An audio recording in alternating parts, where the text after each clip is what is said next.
எல்லாருக்கும் வணக்கம். ஒரு சின்ன செயல் இல்லனா ஒரு சின்ன தீப்பொறி இதெல்லாம் ஒரு பெரிய மாற்றத்தை உண்டாக்க முடியுமா? இன்னைக்கு நாம பார்க்க போற கதை சஹஸ்ரமித்ரன் ஒரு சிறிய தீபம். இந்த கேள்விக்கு ஒரு ரொம்ப அழகான பதில சொல்ல போகுது. வாங்க நேரடியா கதைக்குள்ள போகலாம். இந்த கதையோட ஹீரோ பேரு மித்ரன். ஒரு சின்ன கிராமத்துல வாழ்ந்த ஒரு ரொம்ப சாதாரண பையன்தான் அவன். ஆனா அவனோட மனசுக்குள்ள ஒரு அசாதாரணமான கேள்வி எப்பவுமே ஓடிக்கிட்டே இருந்துச்சு. ஒருவேளை நம்ம எல்லாருக்குள்ளயும் எப்பவாவது ஒரு தடவை வந்த ஒரு கேள்வி அது. அது என்ன கேள்வினா, நான் ஒரு சாதாரண சின்ன பையன், என்னால எப்படி இந்த சமூகத்துல ஒரு பெரிய மாற்றத்தை கொண்டு வர முடியும்? பாருங்களே, நம்மள பல பேருக்கு இந்த கேள்வி மனசுல வந்திருக்கும் இல்லையா? ஆனா இவ்வளவு சின்ன வயசுலயே அவனுக்குள்ள எவ்வளவு பெரிய சிந்தனை பாருங்க.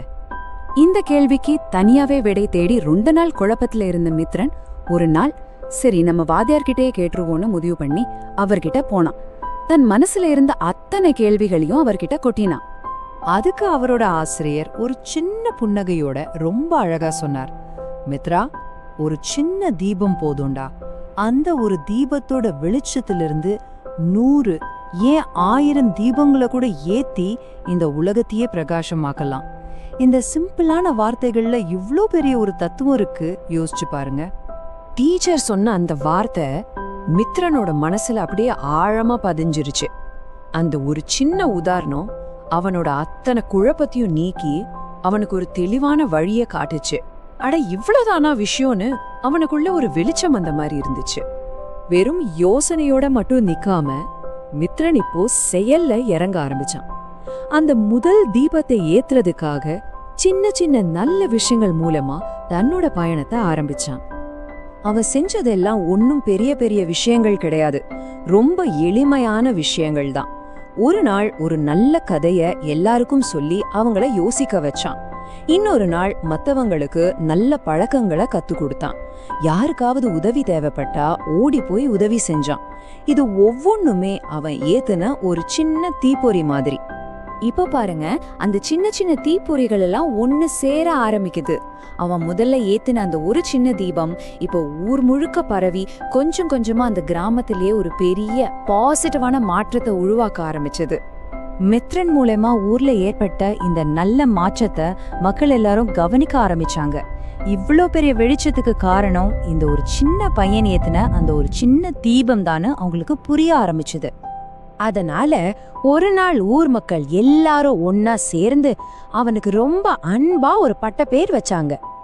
மித்ரா, இனிமே நீ வெறும் மித்ரன் இல்ல, நீ தாண்டா எங்களோட சஹஸ்ரமித்ரன், அதாவது 1000 பேருக்கு நண்பன் அப்படின்னு சொல்லி அவனை மனசார பாராட்டினாங்க.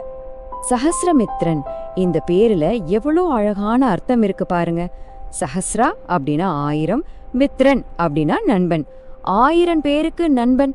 அவனோட சின்ன சின்ன செயல்களுக்கு கிடைச்ச எவ்வளோ பெரிய அங்கீகாரம் இது. ஊரே அவனை பாராட்டினாலும் மித்ரனோட மனசுக்குள்ள ஒரு உண்மை ரொம்ப ஆழமா பதிஞ்சிருச்சு. அது என்னன்னா, நாம மத்தவங்களோட பகிர்ந்துக்கிற ஒரு சின்ன அறிவு துளிக்கு கூட பல பேருடைய வாழ்க்கையே மாத்திர சக்தி இருக்கு. இதுதான் இந்த கதையோட முக்கியமான கரு. மித்ரனோட கதையை நமக்கு கத்துக் கொடுக்கிற இந்த பாடம் தான் எங்களுக்கும் ஒரு பெரிய இன்ஸ்பிரேஷன்.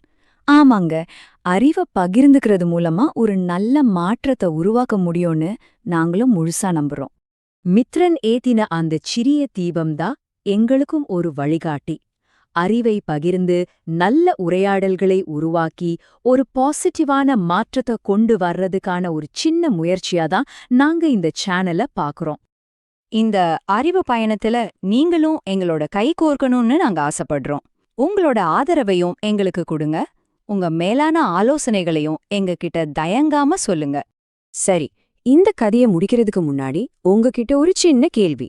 இன்னைக்கு நீங்க யாருக்காக எந்த சிறிய அறிவு தீபத்தை ஏத்த போறீங்க? யோசிச்சு பாருங்க. ஒரு சின்ன தீபம் கூட ஒரு பெரிய மாற்றத்தை உருவாக்க முடியும்.